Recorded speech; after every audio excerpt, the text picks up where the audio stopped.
Well, Diego Moya-Ocampos is the senior Americas analyst from IHS Country Risk. He joins me now from their London studio. Diego, I think you are Venezuelan. But where do you think this leaves your country? Well, the country is in such dire state. I mean, the economy in contraction since 2013 is likely to contract at least 15% this year.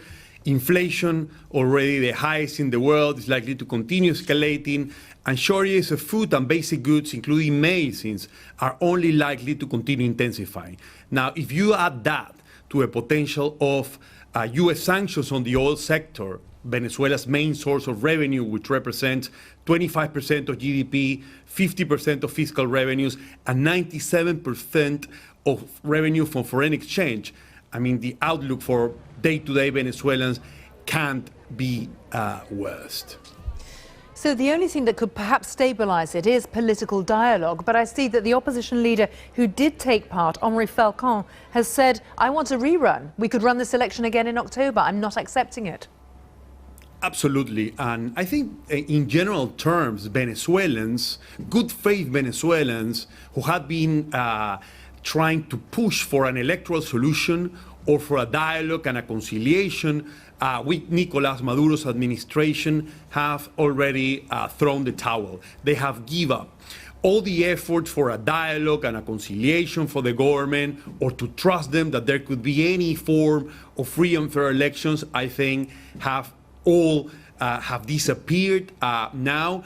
The government has proved that all their efforts or all the call for a dialogue are just tools or efforts to perpetrate themselves in power and just gain time for a miracle to come or for oil prices to eventually again go up and save the day for us. So for day-to-day Venezuelans, what this specific election means is that there is no electoral solution anymore from Venezuela, and I think the cause will be of all the wider opposition, not only from Henri Falcon, but also for Vente Venezuela and for the MUT, which is the most representative opposition coalition, is that they want an electoral solution, they want free and fair elections, but under the current conditions and with Maduro in power and with this high military command, with the military backing him, that's simply not feasible at this moment. Well, so if an electoral solution is not feasible, briefly, do you think that means the military is going to end up having to stabilize the situation?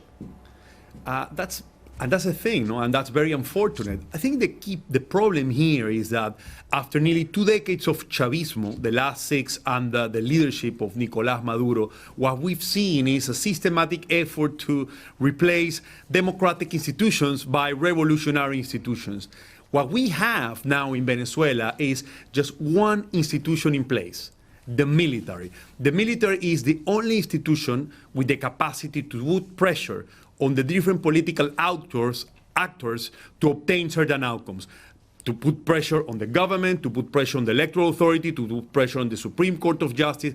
But the problem is that the military have, or the high military command of the military, the top military commanders have very strong economic incentives to have Maduro in power. They run oil services, they control illegal mining, they control food and basic imports, so they directly benefit from the humanitarian crisis which is affecting Venezuelans.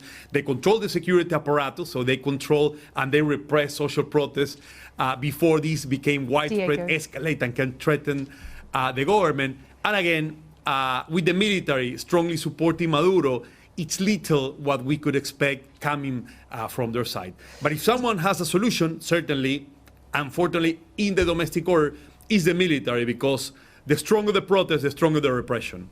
Diego Moya-Ocampos, thank you very much for giving us your insights on what is happening in Venezuela. And now I want to turn to the top